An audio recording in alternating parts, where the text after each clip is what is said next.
রবীন্দ্রনাথ ঠাকুরের অমূল্য বাণীসমূহ।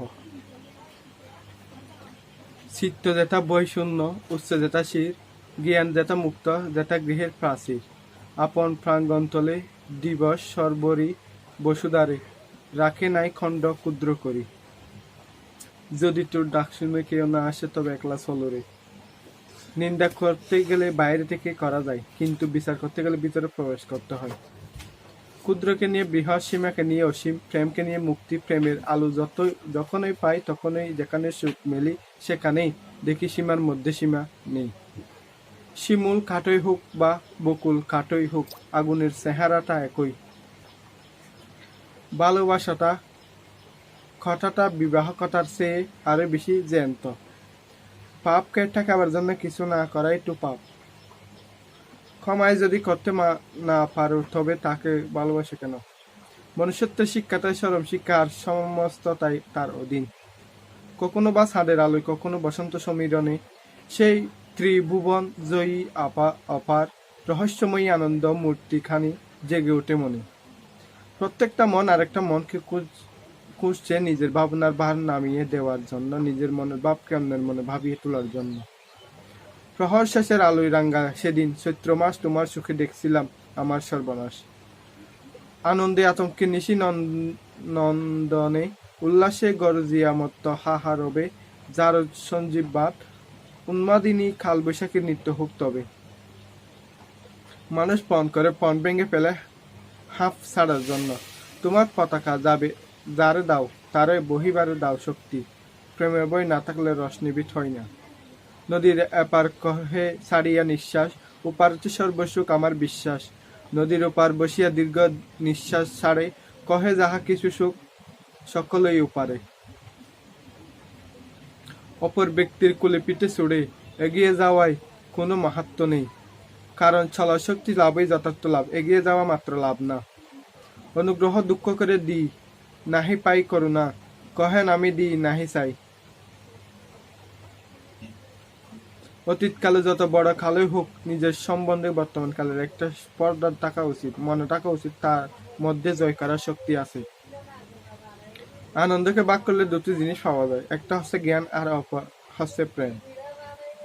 অক্ষমের লোক আলাদিনের প্রদীপের গুজব শুনলেই লাফিয়ে ওঠে। আগুনকে যে বই পায় সে আগুনকে ব্যবহার করতে পারে না। সময়ের সমুদ্রে আছি, কিন্তু এক মুহূর্তে সময় নেই। নিজের অজ্ঞাত সম্বন্ধে অজ্ঞানতার মতো অজ্ঞান আর তো কিছুই নেই। গোলাপ যেমন একটা বিশেষ জাতের ফুল বন্ধু, তেমনি একটা বিশেষ জাতের মানুষ। 7 কোটি বাঙালিরে হে মুগ্ধ জননী, রেখেছ বাঙালি ঘরে মানুষ করুণী। মন দিয়ে মন বোঝা যায় গভীর বিশ্বাস, শুধু নীরব প্রাণের কটা টেনে নিয়ে আসে। বন্ধন আছে মাটির কণায়, বিচ্ছেদ আছে বালির কণায়। অধিকার সে পাওয়া যায় না, কর্মের দ্বারা অধিকার সৃষ্টি করতে হয়। কাজী নজরুল ইসলামের অমূল্য বাণীসমূহ। যেদিন আমি হারিয়ে যাব বুঝবে, সেদিন বুঝবে, অস্ত পারের সন্ধে তারাই আমার খবর পুষবে, বুঝবে সেদিন বুঝবে। মোর ফুল বনে ছিল যত ফুল ভরি ডালি, দিনু ডালি দেবতা মোর, হাই নীল না সেই ফুল সিসি বেমূল, নীলে তুলি কুপা খুলি কুসুম্বুর। ভালোবাসা দিয়ে ভালোবাসা না পেলে তার জীবন দুঃখের জড়তা। তোমারে যে চাহিয়াছে বলে একদিন সে জানে তোমারে বলা কি কঠিন। ভালোবাসার কোনো অর্থ বা পরিমাণ নেই। মৃত্যুর যন্ত্রণা চেয়ে বিরহের যন্ত্রণা যে কঠিন, কত ভয়ানক তা একমাত্র ভুক্তভোগী অনুভব করতে পারে। মিথ্যে শুনিনি ভাই, এই হৃদয়ে বড় কোনো মন্দির কাবা নাই। স্বপ্ন ভেঙে নিশ্চুত রাতে জাগবে হঠাৎ চমকে, কাহার যেন সেনা সই উঠবে ও বুকে চমকে, জাগবে হঠাৎ চমকে। ভাববে বুঝি আমি এসে বসনু বুকের কুলটি ঘেঁষে, ধরতে গিয়ে দেখবে যখন শূন্য সহ্যে মিথ্যে স্বপন, বেদনাতে সুখ বুঝবে সেদিন বুঝবে। ভালোবাসা যে জীবনে অপমান করে সেই জীবনে আর ভালোবাসা পায় না। আসবে আবার আশ্বিন হাওয়া, শিশির শেষা রাত্রি, থাকবে সবাই, থাকবে না এই মরণ পথের যাত্রী। আসবে শিশির রাত্রি, থাকবে পাশে বন্ধু স্বজন, থাকবে রাতে বাহুর বাদন। বধুর বুকের পরশনে আমার পরশ আনবে মনে বিষিয়ে, ও বুক উঠবে বুঝবে সেদিন বুঝবে। আমার যাবার সময় হলব দাও বিদায়, মুসো আঁকি দুয়ার কুলো দাও বিদায়। এই অসুন্দরের শ্রদ্ধা নিবেদনের শ্রাদ্ধ দিনে বন্ধু তুমি যেও না। আমি নিজেই নিজের ব্যথা করি সৃজন শেষে এই আমারই কাঁদাই যারে করি আপনারই জন। আমার গাঙ্গে আসবে জোয়ার দুলবে তরি রঙে, সেই তরিতে হয়তো কেহ থাকবে তোমার সঙ্গে, দুলবে তরি রঙে। ফটবে মনে সে কোনো রাতে এক তরিতে ছিলাম সাথে, এমনই গাং ছিল জোয়ার নদীর দুধার, এমনই আধার তেমনি তরি ছুটবে, বুঝবে সেদিন বুঝবে। গগনে কৃষ্ণ মেঘ দুলে, কিশোর কৃষ্ণ দুলে বৃন্দাবনে, তীর সৌদামিনী রাধিকা দুলে নবীন গণে শ্যাম শনে দুলে আদা শ্যাম জুলন দুলাই দুলে আজি সাউনে।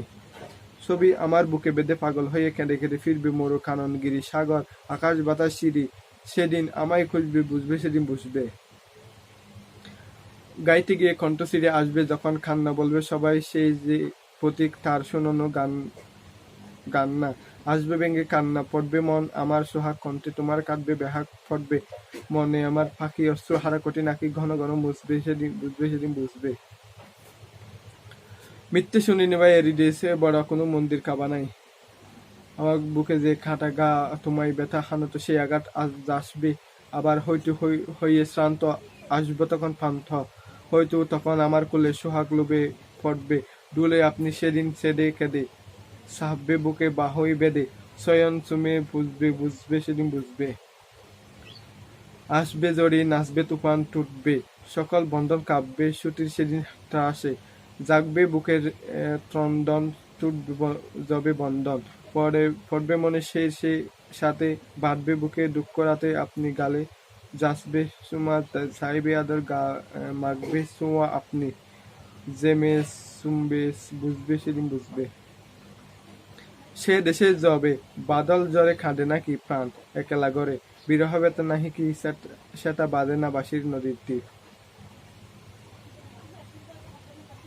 কামনা আর প্রেম দুটি হচ্ছে সম্পূর্ণ আলাদা। কামনা একটা প্রবল সাময়িক উত্তেজনা মাত্র, আর প্রেম হচ্ছে দৃঢ় প্রশান্তির চিরন্তন সত্য। যদি লক্ষ্য হয় সুন্দর ও মঙ্গলের সৃষ্টি সাধনা ব্রত হয়, তবে তাহার লেখা সম্মান লাভ করিবেই করিবে।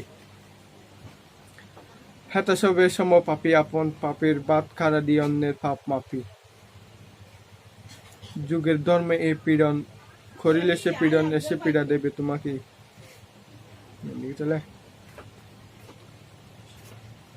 স্বপ্ন বাস্তবায়ন না হওয়া পর্যন্ত তোমাকে স্বপ্ন দেখে যেতে হবে, স্বপ্ন সেটা নয় যেটা তুমি ঘুমিয়ে ঘুমিয়ে দেখো। চলতা হয় স্বপ্ন হলে সেটা যা করে না ইচ্ছা তোমায় ঘুমাতে দেবে না। তুমি যদি তোমার কাজকে স্যালুট করো তাহলে তোমার আর কাউকে স্যালুট করতে হবে না, কিন্তু যদি তুমি তোমার কাজকে অসম্মান করে ফাঁকি দেও কিংবা মর্যাদা করো তাহলে তোমাদের সবাইকে স্যালুট করে দিতে হবে।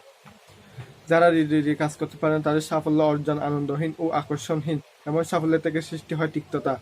জীবন আর সময় হল পৃথিবীর শ্রেষ্ঠ শিক্ষক। জীবন শেখার সময়কে সঠিকভাবে ব্যবহার করে তার সময় শেখার জীবনের মূল্য দিতে। তুমি তোমার ভবিষ্যৎ পরিবর্তন করতে পারবে না, কিন্তু অভ্যাস পরিবর্তন করতে নিশ্চয়ই পারবে, এবং অভ্যাসই তোমার ভবিষ্যৎ পরিবর্তন করে দেবে। একটা কথা পরিষ্কার, সৃষ্টিকর্তা তাদের সহায় থাকেন যারা কঠোর পরিশ্রম করেন। প্রতিদিন সকালবেলা এই 5টি কথা নিজেকে বলবে, আমি স্যার আমি নিশ্চয়ই পারবো। সৃষ্টিকর্তা সর্বদা আমার সঙ্গে আছেন। আজকের এই দিনটা শুধু আমার। নানা রকমের চিন্তা ও উদ্ভাবনের সাহস থাকতে হবে, বা আবিষ্কারের নেশা থাকতে হবে। যেই পথে কেউ যায়নি সেই পথে এগোতে হবে। অসম্ভবকে সম্ভব করার সাহস থাকতে হবে এবং অসমস্যাকে জয় করে সফল হতে হবে। জীবনে কঠিন সব বাধা আসে তোমার ধ্বংস করতে নয়, বরং তোমার ভিতরে লুকোনো শক্তিগণ ধাবন করাতে। বাধার সম্মুখে দেখাও যে তুমিও কম কঠিন নও। যদি সূর্যের মতো উজ্জ্বল হতে চাও তাহলে তোমাকে প্রথমে সূর্যের মতো ফুটতে হবে। যে মানুষগুলো তোমাকে বলে তুমি পারো না বা তুমি পারবেই না, তারাই সম্ভবত সেই লোক যারা ভয় পায় এটা ভেবে যে তুমি পারবে। জীবন একটা কঠিন খেলাকে ব্যক্তি হিসেবে মৌলিক অধিকার ধরে রাখার মাধ্যমে একমাত্র তুমি জয়ী হতে পারবে। গোটা মহাবিশ্ব আমাদের প্রতি বন্ধুসুলভ। যারা স্বপ্ন দেখে এবং কাজ করে তাদের শ্রেষ্ঠতা দেওয়ার জন্য চক্রান্তে লিপ্ত এই বিশ্ব। যদি একটি দেশকে দুর্নীতিমুক্ত এবং সুন্দর মনের মানুষের দারিদ্র্যে রূপান্তরিত করতে হয় তাহলে আমি বিশ্বাস করি এতে 3 জন মানুষের সবচেয়ে বেশি ভূমিকা থাকে, বাবা, মা আর শিক্ষক। আমি সুদর্শন নই, কিন্তু আমি আমার হাত তার জন্য বাড়িয়ে দিতে পারি যার সত্যি সাহায্যের প্রয়োজন। সৌন্দর্য থাকে মানুষের মনে, মুখে নয়। যুব সমাজকে চাকরি প্রার্থী হওয়ার বদলে চাকরিদাতা হওয়া প্রয়োজন। গভীর দুঃখ ও অত্যাধিক আনন্দ থেকে কবিতার জন্ম হয়। প্রথম জয়ের পর কখনোই বিশ্রাম নেওয়া উচিত নয়, তাহলে দ্বিতীয়বার যদি আমরা ব্যর্থ হই তখন সবাই বলবে প্রথমটা তুমি ভাগ্যের জোরে পেরেছিলে।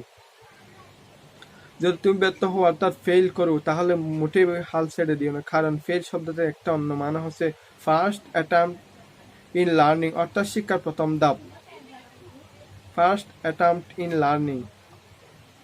উদার ব্যক্তিরা ধর্মকে ব্যবহার করে বন্ধুত্বের হাত বাড়ান, কিন্তু সংকীর্ণ মনের মানুষরা ধর্মকে যুদ্ধের অস্ত্র হিসেবে ব্যবহার করেন। সফলতার গল্পে কেবল একটা বার্তা থাকে, কিন্তু ব্যর্থতার গল্পে সফল হওয়ার উপায় থাকে। বৃষ্টির সময় প্রত্যেক পাখি কোথাও না কোথাও আশ্রয় খোঁজে, কিন্তু ঈগল মেঘের উপর দিয়ে উড়ে বৃষ্টিকে এড়িয়ে যায়। আপনাকে স্বপ্নে দেখে যেতে হবে, স্বপ্নে সত্যি হওয়ার আগে পর্যন্ত। মানুষের জীবন প্রতিবন্ধক থাকা দরকার, বাধা না থাকলে সফলতা উপভোগ করা যায় না। আমাদের কখনোই হাল ছেড়ে দেওয়া উচিত নয় এবং সর্বদা প্রস্তুত থাকা উচিত, যাতে কোনো বাধা যেন আমাদের হারিয়ে না দিতে পারে। উপরে ওঠার জন্য শক্তি দরকার, সেটা মাউন্ট এভারেস্টে হোক বা আপনার পেশায়। সহজ দ্রুত সুখের জন্য না ছুটে প্রকৃত সফলতার জন্য দৃঢ় প্রতিজ্ঞ হন। ব্যর্থতা কখনো আমায় টপকে যেতে পারবে না যদি আমার মধ্যে সফলতা হওয়ার যথেষ্ট মনোযোগ না থাকে। ব্যর্থতা নামক রোগের সব থেকে ভালো ওষুধ হলো আত্মবিশ্বাস আর কত পরিশ্রম। এটা আপনাকে একজন সফল মানুষ করে তুলবে।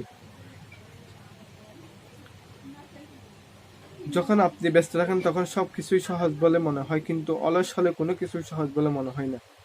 নিজের জীবনে ঝুঁকি নিন। যদি আপনি জেতেন তাহলে নেতৃত্ব করবেন, আর যদি হারেন তাহলে আপনি অন্যদের সঠিক পথ দেখাতে পারবেন। কখনো না বলো না, কখনো বলো না আমি করতে পারবো না। তুমি অনন্ত এবং সব শক্তি তোমার ভিতর আছে। তুমি সব কিছুই করতে পারবে। যা কিছু আপনাকে শারীরিক, বৌদ্ধিক এবং আধ্যাত্মিকভাবে দুর্বল করে তোলে সেটাকে বিষভেবে প্রত্যাখ্যান করুন। দুনিয়া আপনার সম্বন্ধে কি ভাবছে সেটা তাদের ভাবতে দিন। আপনি আপনার লক্ষ্যগুলিতে দৃঢ় থাকুন। দুনিয়া আপনার একদিন পায়ের সম্মুখে হবে। কখনো বড় পরিকল্পনা হিসাব করবেন না, ধীরে ধীরে আগে শুরু করুন। আপনার ভূমি নির্মাণ করুন, তারপর ধীরে ধীরে এটিকে প্রসার করুন। ইচ্ছা, অজ্ঞতা এবং বৈষম্য, এই তিনটি হলো বন্ধনের ত্রিমূর্তি। মানুষের সেবাই হলো ভগবানের সেবা। মহাবিশ্বের সীমাহীন পুস্তকালয় আপনার মনের ভিতর অবস্থিত। উঠো এবং ততক্ষণ অবধি থেমো না যতক্ষণ না তুমি সফল হচ্ছে। যতক্ষণ না আপনি নিজের প্রতি বিশ্বাস রাখবেন ততক্ষণ আপনি সৃষ্টিকর্তাকে বিশ্বাস করবেন না। মনের শক্তি সূর্যের কিরণের মতো, যখন এটি এক জায়গায় কেন্দ্রীভূত হয় তখনই এটি চকচক করে ওঠে। যে রকম আপনি ভাববেন ঠিক সেই রকমই আপনি হয়ে যাবেন। যদি আপনি নিজেকে দুর্বল হিসাবে বিবেচনা করেন তাহলে আপনি দুর্বল হয়ে যাবেন, আর আপনি যদি নিজেকে শক্তিশালী মনে করেন তাহলে আপনি শক্তিশালী হয়ে উঠবেন। শক্তি জীবন, দুর্বলতার মৃত্যু, বিষ্ঠা জীবন, সংকোচন মৃত্যু, প্রেম জীবন, ঘৃণা মৃত্যু। প্রত্যেকটি ধারণা বা আপনাকে দৃঢ় করে সেটাকে আপন করে নেওয়া উচিত, এবং প্রত্যেকটি ধারণা বা যা আপনাকে দুর্বল করে দেয় তা প্রত্যাখ্যান করা উচিত। সব শক্তি আপনার মধ্যে আছে, সেটার উপর বিশ্বাস রাখুন। এটা বিশ্বাস করবেন না যে আপনি দুর্বল। দাঁড়ান এবং আপনার মধ্যেকার দৈবত্বকে চিনতে শিখুন। অন্য কারোর জন্য অপেক্ষা করো না। তুমি যা করতে পারো সেটা করো, কিন্তু অন্যের উপর আশা করো না। সমাজ অপরাধীদের কারণে খারাপ হয় না, বরং ভালো মানুষের নীরবতার কারণেই হয়। তারা একাই থাকেন যারা অন্যদের জন্য জীবিত থাকেন। একটি সময়ে একটি কাজ করো এবং সেটা করার সময় নিজের সবকিছু তার মধ্যে ব্যয় করে দেও। নিজেকে দুর্বল মনে করে সব থেকে বড় পাও। সত্যকে হাজার আলাদা আলাদা উপায়ে বলা যেতে পারে, তারপরে সবকিছু সত্যই থাকে। একটি রাষ্ট্র গড়তে জানার সবচেয়ে ভালো উপায় হলো সেই রাষ্ট্রের নারীর অবস্থান। মহাবিশ্বের সমস্ত শক্তি প্রথম থেকে আমাদের। তারা হলো আমরাই, যারা নিজের সুখের উপর প্রথমে হাত রাখি এবং তারপর কান্নাকাটি করি কত অন্ধকার আছে বলে। যেমন ভাবে বিভিন্ন উৎস থেকে উৎপন্ন স্রোতগুলি তাদের জলসমুদ্রে মিলিত করে, তেমন প্রকার মানুষ দ্বারা নির্বাচিত প্রত্যেক পথ, সেটা ভালো হোক বা খারাপ, বা সৃষ্টিকর্তার কাছে নিয়ে যায়। কারণ নিন্দা করবেন না। যদি আপনি সাহায্যের জন্য আপনার হাত বাড়িয়ে দিতে পারেন তাহলে নিশ্চয়ই তা বাড়ান, আর যদি না বাড়াতে পারেন তাহলে আপনার হাত জোর করুন এবং আপনার বাইরের দোয়া করুন এবং তাদেরকে তাদের পথে যেতে দিন। বিশ্ব একটি ব্যায়ামাগার, যেখানে আমরা নিজেদেরকে শক্তিশালী করতে এসেছি। যত বেশি আমরা বাইরে গিয়ে অন্যের ভালো করব, তা আমাদের হৃদয় ততই বিশুদ্ধ হবে এবং সৃষ্টিকর্তা সেখানে বাস করবেন। বাহ্যিক স্বভাব কেবল অভ্যন্তরীণ স্বভাবের একটি বড় রূপ হয়। যখন কোনো বিচার অন্যভাবে মনকে নিয়ন্ত্রণ করে ফেলে তখন সেটা বাস্তবিক শারীরিক বা মানসিক অবস্থায় পরিবর্তন হয়ে যায়। একজন রাজাকে সর্বদা উচ্চ বিদ্যার বুদ্ধি সম্পন্ন চরিত্রের সাথে আদর্শবাদী হওয়া উচিত, তবেই সে আসল প্রজাপালক। জননী আর জন্মভূমি হলো স্বর্গের থেকেও মহান জিনিস। আপনার মধ্যে সাহসিকতা, কাপুরুষতা কিংবা দুশ্চরিত্র মনোভাব যদি থেকে থাকে তাহলে সেটা আপনার চরিত্রের মাধ্যমে স্পষ্ট বোঝা যাবে। তোমায় গর্ব, অহংকার ও কুটিলতা পরিত্যাগ করা উচিত, আর তোমায় কখনোই অন্যের সমালোচনা নিয়ে চিন্তা করাও উচিত নয়। যেভাবে পিঁপড়ে প্রত্যেকটি একটু একটু করে মাটি করে নিজের বাসা বানায়, ঠিক সেইভাবেই কালচক্র ও সব প্রাণীদের জীবনকে প্রতিনিয়ত শেষ করতে থাকে। উচ্চাকাঙ্ক্ষা দ্বারা পরিপূর্ণ মন সর্বদা খালি থাকে, সেই জন্য সেটা কখনোই কোথাও শান্ত হতে পারে না। যেমন ভাবে নিজের গোষ্ঠী থেকে বিচ্ছিন্ন হয়ে একটা হরিণ অশান্ত হয়ে পড়ে। যদি আপনার সংকল্প দৃঢ় হয়ে থাকে, তাহলে আপনি যে কোনো কাজকে সহজ বানাতে পারবেন, সর্বদা সুখই পাবেন। এটা কখনোই সম্ভব নয়। মন ইচ্ছিত জিনিসকে প্রাপ্ত করার পর তাতে সন্তুষ্ট হতে পারে না। যেমন একটা ছিদ্রযুক্ত পাত্রে যতই জল ঢালা হোক না কেন, সেটা কখনোই ভরে ওঠে না। শান্তি পাওয়ার জন্য পরিশ্রম করে। যেসব মানুষ ভুল পথে চালিত হয়, তারা কখনোই সত্যিকারের জ্ঞান প্রাপ্ত করতে পারবে না। ক্রোধ ওই সমস্ত ব্যক্তির ভালো গুণকে বিনাশ করে, এজন্য ক্রোধকে ত্যাগ করুন।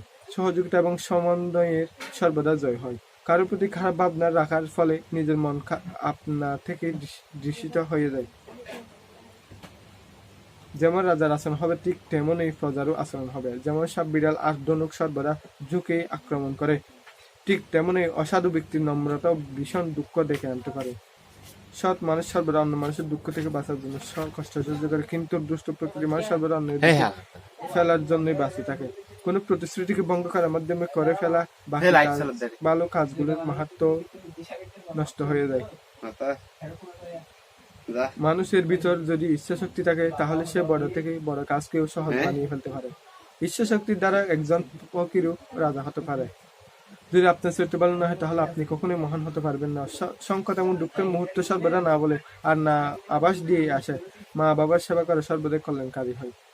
সংসারে এমন অনেক কম লোকই আছেন যারা যতই কঠোর প্রকৃতি হন না কেন, কিন্তু কল্যাণের কথাই বলেন। যদি উৎসাহের সঙ্গ না ছাড়া যায়, তাহলে এই দুনিয়ায় কোনো কিছুই দুর্লভ নয়। কোনো ব্যক্তির উপর মোহ থাকা আপনাকে দুঃখ দিতে পারে। সংঘর্ষের দ্বারা আপনি মহান হতে পারেন। আগে এগিয়ে যেতে হলে সংঘর্ষ অবশ্যই দরকার। নিজের বাবার কথা মেনে চলা এবং তার সেবা করা, এর থেকে বড় ধর্ম আর দ্বিতীয় কোনো হতে পারে না। অহংকার এমনই এক জিনিস যা সোনার মতো অতি মূল্যবান বস্তুকেও মাটিতে পরিণত করতে পারে। অন্যের সম্পত্তি অপহরণ, অন্যের স্ত্রীর সাথে সংসার আর অতি দুশ্চিন্তা, এই তিনটি বিনাশকারী হয়। বিবাহযোগ্য নারী প্রত্যেক দেশে পাওয়া যেতে পারে, বন্ধু আত্মীয় স্বজন প্রত্যেক দেশে বানানো যেতে পারে, কিন্তু আমি এমন কোন দেশ কখনোই দেখিনি যেখানে সহোদরকে পাওয়া যেতে পারে।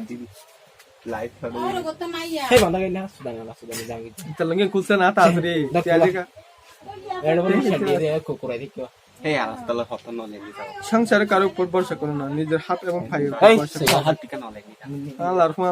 করে ইন্দি বাইরে গালালি করে বদলে বিয়া তার মধ্যে তো জীবনী বাইলে হালের গল্প রে দুলগাল হাইরে শুনে হালে ইনের গল্প করে বন্ধু বন্ধুকে তো হি এই ন্যাঙ্গরি কে হাতে লাতি তুই ন্যাঙ্গরি হাতে লাতি তুই জানো না কিনি তোরা দেখে তুই তো দেখা করে তো দেখো গে ও হ্যাঁ নিকে চলে ও ভাসিরে ভাই তার না খামারে খারে দে ভাই দা খেল এত করে খেলা না ভাই না খাই যো প্রত্যেক সকল মর্ম বেদনার কেন্দ্র বিন্দু যখন দরজা এসে দাঁড়াবে তখন জানলা দিয়ে পলাই আমি সবসময় নিজেকে সুখীভাবে কারো কাছে কিছু প্রত্যাশা করি না, কারো কাছে কিছু প্রত্যাশা করলে সবসময় দুঃখের কারণ হয়ে দাঁড়ায়। কাউকে সারা জীবন কাছে পেতে চাও, তাহলে প্রেম দিয়ে না, বন্ধুত্ব দিয়ে আগলে রাখো। কারণ প্রেম একদিন হারিয়ে যাবে, কিন্তু বন্ধুত্ব চিরদিন দিয়ে। সত্যতার নিকট দুর্নীতি কোনোদিনও জয়ী হতে পারে না।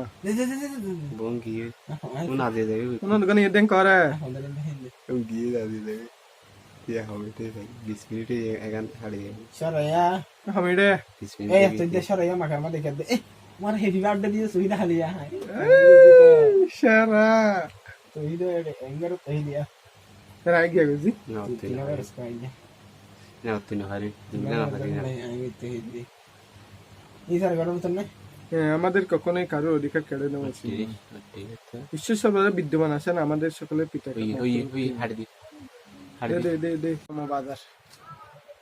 শ্রমের ধারণা, কনসেপ্ট অফ লেবার। শ্রম বলতে সাধারণত শারীরিক পরিশ্রমকে বোঝায়। অর্থনীতির শ্রমের আওতা ব্যাপক। এখানে উৎপাদন বা আয় অর্জনের কাজে নিয়োজিত শারীরিক ও মানসিক অর্থাৎ সব ধরনের পরিশ্রমকে শ্রম বলা হয়। অধ্যাপক মার্শালের মতে মানসিক ও শারীরিক যে কোনো প্রকারের পরিশ্রম যা আংশিক বা সম্পূর্ণভাবে আনন্দ ছাড়া অন্য কোনো উপকারের জন্য করা হয়, তাই হলো শ্রম। সাধারণত প্রত্যেক কাজে শারীরিক এবং মানসিক শ্রমের সমন্বয় রয়েছে। অনেকে শ্রম বলতে সাধারণ অর্থে নিপুণ পরিশ্রমকে আনস্কিলড লেবার বোঝায়, কিন্তু অর্থনীতিতে নিপুণ এবং মানসিক অথবা কায়িক যে কোনো পরিশ্রম যা কোনো সম্পদ বা অর্থ লাভের জন্য করা হয় তাকে শ্রম বলা হয়। অধ্যাপক নিকোলসন। শ্রম বলতে সব ধরনের উন্নত পেশাগত দক্ষতা এবং অদক্ষ শ্রমিক ও কারিগরদেরকে বোঝায় যারা শিক্ষা, শিল্পকলা, সাহিত্য, বিজ্ঞান, বিচার, প্রশাসন ও সরকারের সকল শাখায় নিয়োজিত। শ্রমের বৈশিষ্ট্য: ১. যতক্ষণ শ্রমিকের জীবনী শক্তি বিদ্যমান ততক্ষণ শ্রমের অস্তিত্ব থাকে, তার শ্রম হলো উৎপাদনের জীবন্ত উপকরণ। ২. শ্রম ক্ষণস্থায়ী, যা সঞ্চয় করা যায় না। যে সময়টি অবহেলায় বা অন্য কোনোভাবে অতিবাহিত হয় তা চিরতরে বিলুপ্ত হয়ে যায়। ৩. অধ্যাপক মার্শালের মতে শ্রমিক তার শ্রম বিক্রি করে মাত্র, কিন্তু নিজেকে বিক্রি করে না, তাই বলা যায় শ্রমিক ও শ্রম পরস্পর অবিচ্ছেদ্য। ৪. শ্রম যেহেতু এক স্থান হতে অন্য স্থানে, এক পেশা হতে অন্য পেশায় স্থানান্তরিত হয়, তাই বলা যায় শ্রম গতিশীল উপাদান। ৫. নিয়োগকর্তার সাথে শ্রমিকের দর কষাকষির ক্ষমতা শ্রমবহুল দেশে তেমন থাকে না। ৬. শ্রম একদিকে উৎপাদনের উপকরণ, অন্যদিকে উদ্দেশ্যও বটে, অর্থাৎ শ্রমিক নিজেও ভোক্তা। ৭. শ্রমের যোগান বৃদ্ধি সময় সাপেক্ষ। ৮. অধিক মজুরির হারের সাথে শ্রমের যোগানের বিপরীত সম্পর্ক বিদ্যমান, কারণ অধিক মজুরিতে শ্রমিক আরামায়েশ পছন্দ করে। শ্রমিকের মজুরি অধিক বাড়লে শ্রমের যোগান তত বাড়ে না, কারণ স্বাভাবিক কারণে শ্রমিকেরা তখন আরামায়েশে থাকতে চায়। শ্রমের মজুরি খুব কমে গেলে তখন জীবন বাঁচানোর জন্য পরিবারের সবাই অধিক শ্রম দিয়ে উপার্জনের চেষ্টা করে। এই ধারণাটি নিম্নে চিত্রের সাহায্যে ব্যাখ্যা করা যায়। চিত্র থেকে বোঝা যায় যে এসএস শ্রমের যোগান রেখা হলে শ্রমের মজুরি বৃদ্ধি পেয়ে OW1 থেকে OW2 হলে যোগান বৃদ্ধি পেয়ে OL1 থেকে OL2 হয়, কিন্তু মজুরি অধিক বৃদ্ধি পেয়ে OW3 হলে শ্রমের যোগান হ্রাস পেয়ে পুনরায় OL1 হয়। সুতরাং বলা যায় মজুরি অধিক বাড়লে শ্রমের যোগান বৃদ্ধি নাও হতে পারে। ৯. শ্রম বিক্রয়ের জন্য শ্রমিককে উৎপাদন ক্ষেত্রে উপস্থিত হতে হয়। অধ্যাপক মার্শাল বলেন, শ্রম বিক্রির জন্য শ্রমিককে অবশ্যই শ্রমের কেন্দ্রে উপস্থিত থাকতে হয়। সশরীরে উপস্থিত থেকে তাকে শ্রমের যোগান দিতে হয়, তাই শ্রম সক্রিয় উপকরণ হিসেবে বিবেচিত। ১০. শ্রম সক্রিয় উপকরণ হিসেবে বিবেচিত: উৎপাদনশীল ও অনুৎপাদনশীল শ্রম, প্রোডাক্টিভ অ্যান্ড আনপ্রোডাক্টিভ লেবার। শ্রমকে উৎপাদনশীল এবং অনুৎপাদনশীল এ দুটি শ্রেণীতে ভাগ করা যায়। ফিজিওক্রাট মতবাদ: অষ্টাদশ শতাব্দীতে ফ্রান্সে ফিজিওক্রাট নামে পরিচিত এক শ্রেণীর লেখকের আবির্ভাব ঘটে। তাদের মতে যে শ্রম অতিরিক্ত কিছু উৎপাদন করে তাকে উৎপাদনশীল শ্রম বলে। যেমন কৃষি ও শিল্প ক্ষেত্রে নিয়োজিত শ্রম উৎপাদনশীল শ্রম, অপরপক্ষে যে শ্রম অতিরিক্ত কিছু উৎপাদন করে না তাকে অনুৎপাদনশীল শ্রম বলা হয়। যেমন ব্যবসায় বা এরূপ কাজে নিয়োজিত শ্রমিক। ক্লাসিক্যাল মতবাদ: অ্যাডাম স্মিথ, ডেভিড রিকার্ডো, জে.এস. মিল প্রমুখ ক্লাসিক্যাল অর্থনীতিবিদগণের মতে যে শ্রমের সাহায্যে দৃশ্যমান বা বস্তুজাত দ্রব্য উৎপাদিত হয় তাই উৎপাদনশীল শ্রম। যেমন কৃষক, তাঁতি উৎপাদনশীল শ্রম। পক্ষান্তরে যে শ্রমের সাহায্যে দৃশ্যমান বা বস্তুজাত কোনো দ্রব্য উৎপাদিত হয় না তাকে অনুৎপাদনশীল শ্রম বলে। যেমন শিক্ষক, ডাক্তার, উকিল, গায়ক প্রভৃতি শ্রম হলো অনুৎপাদনশীল। আধুনিক মতবাদ: আধুনিক অর্থনীতিবিদগণ মনে করেন যে শ্রম বস্তুজাত ও অবস্তুজাত যে কোনো দ্রব্য বা সেবা উৎপাদন করে বা কোনো উপযোগ সৃষ্টি করে তাকে উৎপাদনশীল শ্রম বলা হয়। এক্ষেত্রে ডাক্তার, শিক্ষক, উকিল, গায়ক প্রভৃতি শ্রমই উৎপাদনশীল, কারণ সমাজে তাদের সেবার চাহিদা রয়েছে। তাই বলা যায় যে শ্রম কোনো উপযোগ সৃষ্টি করতে পারে না বা যার কোনো বিনিময় মূল্য নেই তাকে অনুৎপাদনশীল শ্রম বলা হয়। শ্রমের বাজার: লেবার মার্কেট। শ্রম বাজারের প্রধান হাতিয়ার হল শ্রমের চাহিদা ও শ্রমের যোগান। শ্রমের চাহিদা সৃষ্টি করে উৎপাদনকারী বা উৎপাদনকারীর কর্তৃপক্ষ, নিয়োগদানকারীর কর্তৃপক্ষ। এ চাহিদার নির্ভর করে শ্রমিকের প্রান্তিক উৎপাদন ক্ষমতার উপর। উৎপাদন ক্ষমতা যত অধিক হবে শ্রমের চাহিদা তত বেশি হবে। অন্যদিকে শ্রমের যোগান নির্ভর করে শ্রমিকের মজুরির উপর। মজুরি অধিক হলে শ্রমের যোগানও বৃদ্ধি পাবে। অতএব যে বাজারে শ্রমের চাহিদা সৃষ্টিকারী কর্তৃপক্ষের সাথে যোগানদানকারী শ্রমিকদের দর কষাকষির মাধ্যমে একটি নির্ধারিত দামে বা মজুরিতে শ্রমের ক্রয় বিক্রয় সম্পন্ন হয় তাকে শ্রম বাজার বলে। অথবা শ্রম বাজার হলো এরূপ একটি ব্যবস্থা যেখানে শ্রমের ক্রেতা এবং বিক্রেতা কাজের শর্তাবলী যেমন ক্ষতিপূরণ, আনুষঙ্গিক সুযোগ সুবিধা, শ্রম ঘন্টা ইত্যাদি বিষয়ে পারস্পরিক ঐকমত্যে পৌঁছে একটি নির্দিষ্ট মজুরি হারে শ্রমিক কাজ করতে রাজি থাকে। বাংলাদেশের শ্রম বাজার, লেবার মার্কেট অফ বাংলাদেশ। বাংলাদেশের শ্রম বাজার অনুন্নত, মূলত আধুনিক কারিগরি শিক্ষা ও প্রশিক্ষণের অভাবে দেশের শ্রম বাজারে প্রচুর সংস্থা, আধা দক্ষ এবং স্বল্প সংখ্যক দক্ষ শ্রমিকের সমন্বয় রয়েছে দরিদ্র নারী ও শিশু শ্রমিক, প্রচুর জনসংখ্যা, দারিদ্রতা, মাথাপিছু স্বল্প আয়, তীব্র বেকারত্ব ও শ্রম বাজার উন্নয়নে সুষ্ঠু কর্মপরিকল্পনা প্রণয়ন এবং বাস্তবায়নের অভাবের ফলে বাংলাদেশের বর্তমান শ্রম বাজার। বাংলাদেশের শ্রম বাজারকে নিম্নরূপভাবে বিভাজন করা যায়, যেমন 1. পেশাভিত্তিক শ্রম বাজার, 2. দক্ষতার ভিত্তিতে শ্রম বাজার এবং 3. আঞ্চলিক ভিত্তিক শ্রম বাজার। ক. পেশাভিত্তিক শ্রম বাজার, labour market in the basis of occupation. শ্রমের বিভাজন প্রথমত পেশার ভিত্তিতে করা হয়। শ্রমিক কখনো উৎপাদন উপাদান, কখনো পরিচালক যাই হোক না কেন, তার প্রথম ও শেষ পরিচয় হলো শ্রমিক। একটি দেশে আনুষ্ঠানিক অনানুষ্ঠানিক যতগুলো উৎপাদনের খাত রয়েছে তত পেশার শ্রম বিদ্যমান। যেমন বাংলাদেশে কৃষি, শিল্প ও সেবা খাতের উপখাত রয়েছে, তত পেশার শ্রম রয়েছে। বাংলাদেশের শ্রমশক্তির সার্বিক চিত্র নিরূপণের লক্ষ্যে বাংলাদেশ পরিসংখ্যান ব্যুরো BBS শ্রমশক্তি জরিপ পরিচালনা করে 1990 থেকে 91 সালে লেবার ফোর্স সার্ভে LFS অনুযায়ী মোট শ্রমশক্তি ছিল 5.1 কোটি পুরুষ, 3.1 কোটি মহিলা, 2.0 কোটি। সর্বাধিক সংখ্যক শ্রমিক ছিল কৃষিতে 64%। BCS কর্তৃক প্রকাশিত সর্বশেষ জরিপ লেবার ফোর্স সার্ভে 2010 অনুযায়ী 15 বছর বয়সী ঊর্ধ্ব অর্থনৈতিকভাবে দক্ষ শ্রমশক্তির সংখ্যা 5.67 কোটি, তন্মধ্যে 5.40 কোটি শ্রমশক্তি পুরুষ, 3.78 কোটি এবং মহিলা 1.62 কোটি। বিভিন্ন পেশায় নিয়োজিত রয়েছে। মোট শ্রমশক্তির মধ্যে কৃষিতে নিয়োজিত 47.33%, স্বল্পকর্মী নিয়োজিত 44.4%, কৃষিতে 25.5% ও অকৃষিতে 18.9%। দিনমজুর ও বিনা মজুরিতে পারিবারিক শ্রমে নিয়োজিতের হার যথাক্রমে 21.8% ও 19.7% এবং নিয়মিত নিয়োগকৃত কর্মীর হার 14.60%। দক্ষতার ভিত্তিতে শ্রম বাজার, labour market in the basis of efficiency. যে কোনো পেশায় শ্রম 3 প্রকার, যথা দক্ষ, আধা দক্ষ এবং স্বল্প দক্ষ। কৃষিতে বৈজ্ঞানিক চাষাবাদের বিভিন্ন কর্মকাণ্ড প্রণয়ন, প্রয়োগ এবং বাস্তবায়নের ক্ষেত্রে 3 ধরনের শ্রমিক রয়েছে। 2. 1. আধুনিক প্রযুক্তি নির্ভর চাষ পদ্ধতির প্রয়োগকল্পে বাস্তব দক্ষতা সম্পন্ন শ্রমিক, যাদের যোগান স্বল্প বৈজ্ঞানিক চাষ পদ্ধতির প্রয়োগে আধা দক্ষ বা স্বল্প জ্ঞান সমৃদ্ধ শ্রমিক। এই শ্রেণীর যোগান সামান্য কিছুটা বেশি। 3. একেবারে জ্ঞান নেই, কাজ করতে এসে সর্বদা অন্যের কাজ অনুসরণের চেষ্টা করে, ফলে সময়, অর্থ ও সম্পদের অপচয় হয়। কৃষি, শিল্প ও সেবা সব ক্ষেত্রে 3 শ্রেণীর শ্রমিকের কম বেশি সরবরাহ রয়েছে। পৃথিবীর উন্নত দেশগুলোতে রাষ্ট্রীয় উদ্যোগে জ্ঞান অর্জনের প্রাতিষ্ঠানিক সুযোগ সুবিধা বেশি থাকে, সেখানে দক্ষ শ্রমের যোগান আধা দক্ষ বা অদক্ষ শ্রম অপেক্ষা অধিক। কিন্তু বাংলাদেশের মতো উন্নয়নশীল দরিদ্র জনবহুল দেশসমূহে জ্ঞান অর্জনের সুযোগ কম হওয়ায় শ্রমিকের উৎপাদন ক্ষমতা ও মজুরি কম হয়।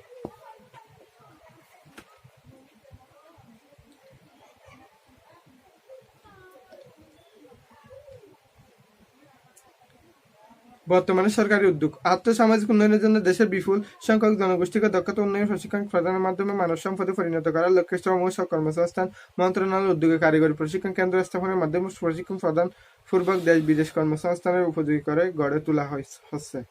কর্মক্ষেত্রে কাজের গতিশীলতা বৃদ্ধি ও দক্ষতা উন্নয়নের লক্ষ্যে ঢাকা, চট্টগ্রাম, রাজশাহী, খুলনা শিল্প সম্পর্ক শিক্ষায়তনে শ্রমিক, মালিক, শ্রম প্রশাসনের কর্মকর্তাদের প্রশিক্ষণ প্রদান করা হচ্ছে।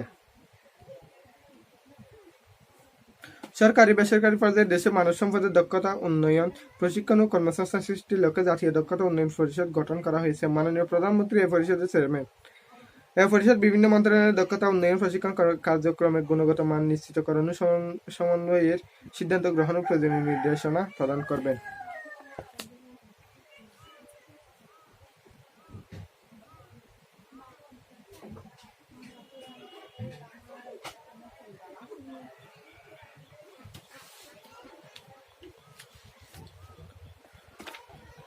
অঞ্চলভিত্তিক শ্রম বাজার, labour market in the basis of region. অঞ্চলভিত্তিক শ্রম বাজার প্রধানত 2 প্রকার। যথা অভ্যন্তরীণ শ্রমবাজার এবং আন্তর্জাতিক শ্রমবাজার। অভ্যন্তরীণ শ্রমবাজার ইন্টারনাল লেবার মার্কেট। একটি দেশের ভৌগোলিক সীমারেখার মধ্যে শ্রমের বাজারকে অভ্যন্তরীণ শ্রম বাজার বলে। এ বাজারে শ্রমের চাহিদা বিরাজ করে দেশটির অর্থনৈতিক কর্মকাণ্ড প্রকৃতি পরিধির উপর। এখানে ফরমেল সেক্টরের তুলনায় নন ফরমেল যাতে শ্রমের নিয়োগের পরিমাণ অনেক বেশি এবং তা স্ব উদ্যোগেই ঘটে। এখানে রয়েছে দক্ষ, আধা দক্ষ শ্রমিক, দিনমজুর কর্মী নিয়োজিত এবং বিনা মজুরিতে পারিবারিক কর্মে নিয়োজিত শ্রমিক। আন্তর্জাতিক শ্রম বাজার ইন্টারন্যাশনাল লেবার মার্কেট। শ্রমের বাজার যখন কোনো দেশের ভৌগোলিক সীমারেখা অতিক্রম করে অন্য কোনো দেশের ভৌগোলিক সীমারেখার মধ্যে বিস্তৃত হয় তখন তাকে আন্তর্জাতিক শ্রম বাজার বলে। সাধারণত দক্ষ, সবল ও কর্মঠ শ্রমিকরা অতি সহজে এ বাজারে প্রবেশ করে। কম ঘনবসতিপূর্ণ উন্নত ধনী দেশগুলোতে শ্রমের চাহিদা অধিক। বিশ্বায়নের এ সুযোগে শ্রমশক্তি রপ্তানি খাতে বাংলাদেশ এক অসীম সম্ভাবনাময় দেশ হিসেবে আবির্ভূত রয়েছে। এ সুযোগকে এদেশের উদ্ভাবনী ও ক্ষমতায় সমৃদ্ধ যুব সমাজ কাজে লাগাতে পারলে আগামী দিনে বাংলাদেশের বৈদেশিক মুদ্রা রিজার্ভ হবে শক্তিশালী, অর্থনীতি হবে সমৃদ্ধ। বৈদেশিক কর্মসংস্থান এবং প্রবাসীদের প্রেরিত অর্থ দেশের ক্রমবর্ধমান কর্মসৃজনের পাশাপাশি বেকার সমস্যার হ্রাস, দারিদ্র বিমোচন, বৈদেশিক মুদ্রা রিজার্ভ বৃদ্ধি সহ দেশের অর্থনৈতিক উন্নয়ন ত্বরান্বিতকরণে ব্যাপক অবদান রাখছে। দক্ষ, স্বল্প দক্ষ এমনকি অদক্ষ শ্রমশক্তির একটি উল্লেখযোগ্য অংশ মধ্যপ্রাচ্য সহ বিশ্বের বিভিন্ন দেশে কর্মরত আছে। 1885 থেকে 86 সালে বিদেশে 78,000 জন কর্মসংস্থানের মাধ্যমে রেমিটেন্স এসেছে 555.10 মিলিয়ন ডলার। 2012-13 সালে 6,07,798 জন কর্মসংস্থানের ফলে রেমিটেন্স প্রাপ্তি উন্নীত হয়ে দাঁড়ায় 14,761.2 মিলিয়ন মার্কিন ডলার। আন্তর্জাতিক শ্রম বাজারে চাহিদা থাকায় দক্ষ জনশক্তি রপ্তানি বৃদ্ধি পেলে রেমিটেন্স প্রাপ্তির পরিমাণ দ্রুত বৃদ্ধি পাবে। উপরিউক্ত তথ্য হতে দেখা যায় শ্রমিক বিভিন্ন পেশায় নিয়োজিত হতে পারে। পেশা নির্ধারণে শ্রমের যোগান ও চাহিদা, শ্রমিকের অর্জিত শিক্ষা, প্রশিক্ষণ, দক্ষতা প্রভৃতি ভূমিকা পালন করে। এক্ষেত্রে অভ্যন্তরীণ ও আন্তর্জাতিক প্রেক্ষিত ও প্রভাব বিস্তার করে। যেমন মধ্যপ্রাচ্য, পূর্ব এশিয়া, পূর্ব দক্ষিণ এশিয়া, ইউরোপ প্রভৃতি স্থানে যদি শ্রমের চাহিদা বেড়ে যায় তা অভ্যন্তরীণ বাজারকে প্রভাবিত করবে। দেশের শ্রমিকের মজুরি বৃদ্ধি পাবে। গড়ি লম্বা কেনাগা নগুরে মেয়েটা কেনাগো না এবার থাকে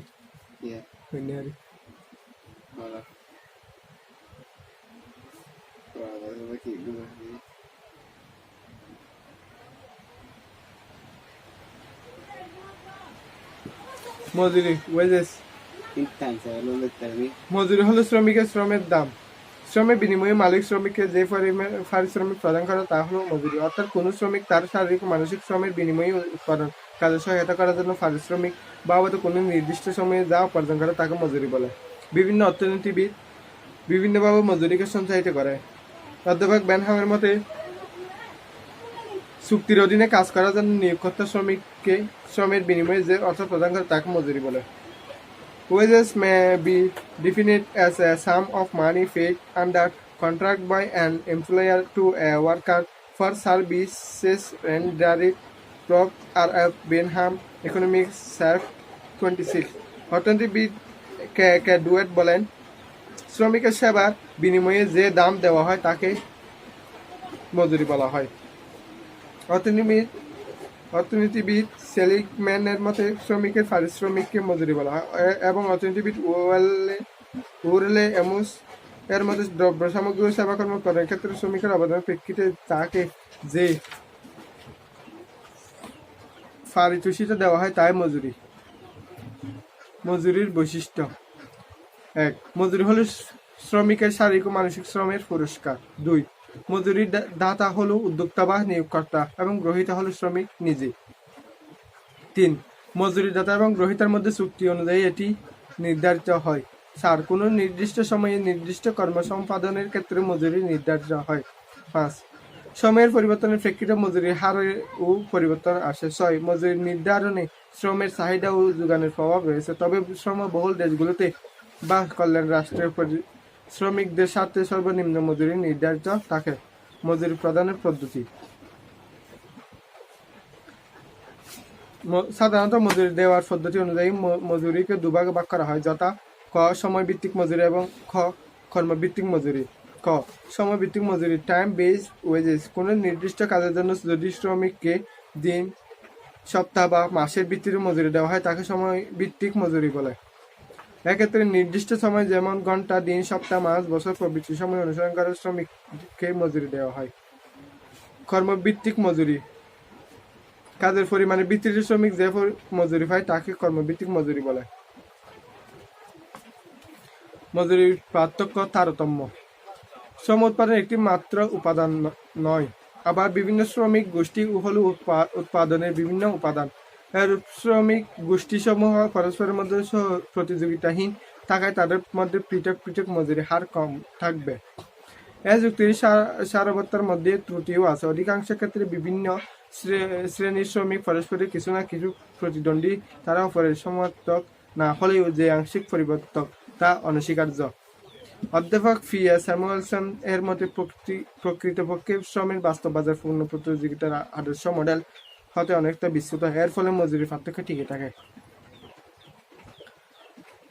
দেশের সকল শ্রমিকের মজুরি সমান নয়। বলা যায় একই দেশে বিভিন্ন পেশায়, এমনকি একই পেশায় নিযুক্ত শ্রমিকদের মজুরির হার পার্থক্য দেখা যায়। মজুরি হারে এরূপ পার্থক্য প্রধানত দু প্রকার হতে পারে, যথা একই পেশায় মজুরি পার্থক্য বা অনুভূমিক পার্থক্য বা হরিজন্টাল ডিফারেন্সেস ইন ওয়েজেস। খ বিভিন্ন পেশায় মজুরি পার্থক্য বা উল্লম্ব পার্থক্য বা ভার্টিক্যাল ডিফারেন্সেস ইন ওয়েজেস।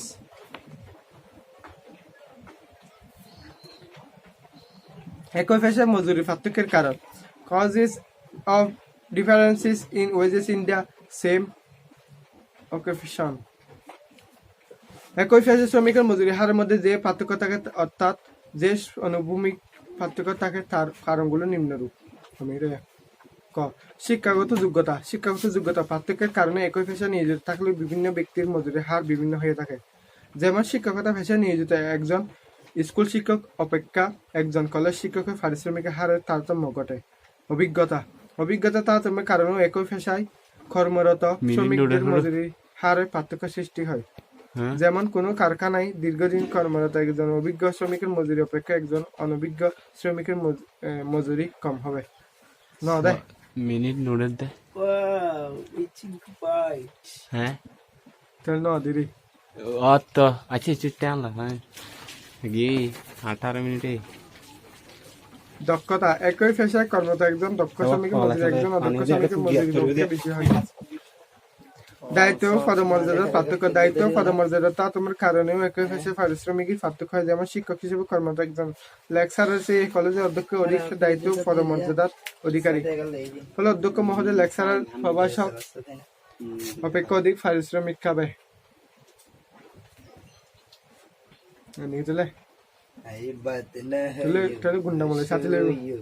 চাকরির শর্ত। একই পেশায় কর্মরত পূর্ণকালীন শ্রমিক ও খণ্ডকালীন শ্রমিকের মধ্যে পারিশ্রমিকের পার্থক্য হয়। জ্ঞান মনে করছি শেষ মিনিট নড়ে বিলে হইয়া DSLR। কাজের ভিত্তিতে মজুরি। একই পেশায় কাজের পরিমাণের ভিত্তিতে মজুরি প্রদান করা হয়। যে যত বেশি কাজ করে সে তত বেশি মজুরি পায়। যেমন মাটি কাটার শ্রমিক, ইট ভাঙার শ্রমিকরা এরূপ কাজের ভিত্তিতে মজুরি পায়। ঝুঁকিপূর্ণ বা বিরুদ্ধ পরিবেশে কাজ। একই পেশায় ঝুঁকিপূর্ণ ও বিরুদ্ধ